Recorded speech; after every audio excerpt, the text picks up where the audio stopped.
안녕하십니까. 뉴욕일보 뉴스포커스입니다.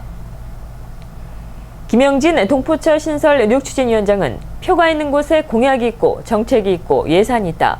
한명숙 전 총리는 목소리가 커지면 본국의 정치권은 귀를 기울일 수밖에 없다. 행동해야 반영도 된다.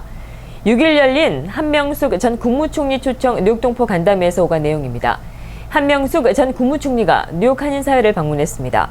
한명숙 전 국무총리 뉴욕 동포 간담회는 동포처 신설 뉴욕 추진위원회 초청으로 6일 플러싱 금강산 연회장에서 마련됐습니다. 이날 김영진 동포처 신설 뉴욕 추진위원장은 1000만 해외 동포 시대를 앞두고 있고 재외 유권자 수가 250만 명을 헤아린다며 이제는 재외 동포 스스로가 한국 정부에 목소리를 낼 때라고 말했습니다.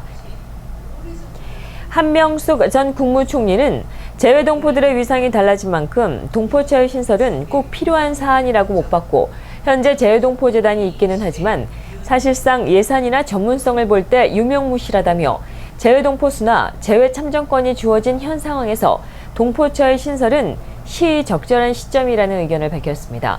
또 한 전 총리는 재외 동포를 대변할 기관은 외교부 산하의 청이 아닌 국무총리실 산하 처로서 독립성을 지녀하며 이를 위한 재외 동포 간의 체계가 필요할 것이라고 조언했습니다. 한명숙 전 국무총리는 이번 미주 방문에서 뉴욕을 비롯해 5개 주요 한인 밀집 도시를 들러 재외 동포들의 의견을 수렴하고 모아진 내용을 현 정치권에 적극적으로 반영할 계획이라고 말했습니다. 뉴욕 한인회가 한인 동포들에게 실질적인 도움을 주기 위해 구체적인 노력을 하겠다고 밝혔습니다.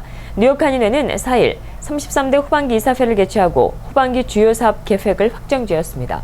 후반기 중점 사업으로는 직업학교 개설과 한인 이주 이민 정착 프로그램이 추진되며 이를 실행할 임대 교육장이 운영됩니다. 직업학교는 뉴욕 한인회 산하기관으로 한인회가 직접 나서 현 교육주에서 제공하는 전문인 라이센스 취득 교육 프로그램을 한국어로 제공해 한인들이 보다 쉽게 자격증을 취득할 수 있도록 도울 계획입니다.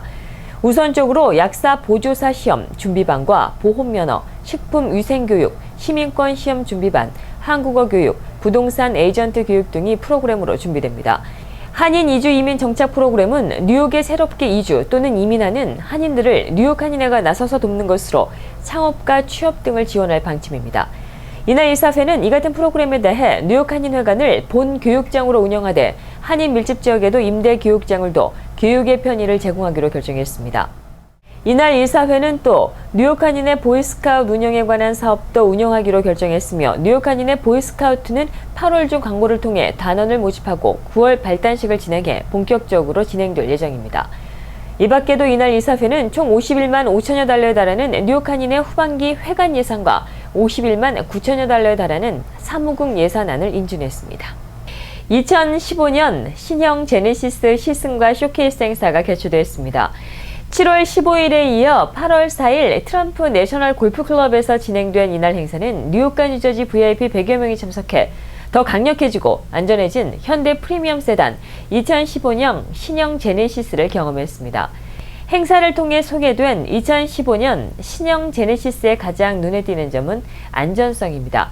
갑자기 제동을 할 경우 전면 유리창에 있는 센서가 이를 감지해 자동으로 브레이크가 잡히며 자동차의 방향 지시 등을 켜지 않고 차선을 벗어나면 경고등이 들어옵니다. 차선을 벗어날 경우에는 차의 방향을 스스로 중앙으로 바꿔주는 장치가 탑재가 됐고 차선을 바꿀 시 뒤에서 접근하는 차가 있으면 경고를 줍니다. 레이더 시스템으로 앞차와의 거리가 감지되며 자동 정지와 재출발 기능까지 가능합니다. 주차장에서 후진을 할 때도 다른 차를 감지해 알려주며 상대편에서 차가 오면 자동차 불빛이 하이에서 로우로 자동으로 바뀝니다. 이외에도 전복에 대응해 9개 에어백 시스템과 위험 상황 시 운전자의 쏠림을 예방하는 앞좌석 프리세이트 시트벨트 등 최첨단 안전 기능이 적용됐습니다. 풀체인지를 거치면서 완전히 바뀐 2015년 신형 제네시스는 420마력의 5리터 8기통 타우 엔진과 311마력의 3.8리터 6기통 람다 엔진 중에 선택할 수 있습니다. 이번 행사에서는 참석자를 대상으로 쇼케이스를 경험한 골프대회도 개최됐으며 이날 대회에서 김지호 씨가 메달리스트로 이름을 올렸습니다. 미국 질병통제예방센터가 에볼라 바이러스의 경보 단계를 최상위 단계인 레벨 1으로 격상한다고 6일 발표했습니다. 이는 2009년 신종 인플루엔자 A 이후 처음으로 발표된 가장 높은 단계의 경보입니다. 톰 프리든 질병통제예방센터장은 에볼라 바이러스가 나이지리아로 확산되는 점과 잠재적으로 많은 사람들을 감염시킬 수 있다는 점을 고려해 경보 단계를 최고 레벨인 레벨 1으로 올렸다고 밝혔습니다. 6일 AFP 통신은 세계보건기구 WHO도 에볼라 바이러스 확산을 국제적인 위기 상황으로 간주해 공중보건 비상상태를 선포할 것인지에 대해 검토 중이라고 보도했습니다. 한편 치료제로 알려진 지메베의 효과가 나타내는 등 에볼라 바이러스 확산 차단에 대한 기대감은 나이지리아에서 에볼라 바이러스로 인한 감염자와 사망자가 증가하면서 차갑게 식고 있는 상황입니다. 산업혁명 이후 바닷물의 수온 농도가 최대 3배나 증가해 중금속 축적으로 인한 환경 파괴와 생태계 교란 위험이 커졌다는 연구 결과가 나왔습니다.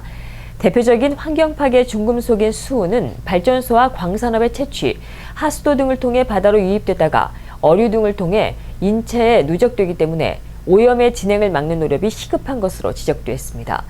미국 우주월 해양학 연구소 연구진을 비롯해 국제연구팀은 전 세계 바닷물 오염 진행을 장기간 분석한 결과 이 같은 결과를 얻었다고 영국의 일간지인 가디언이 보도했습니다.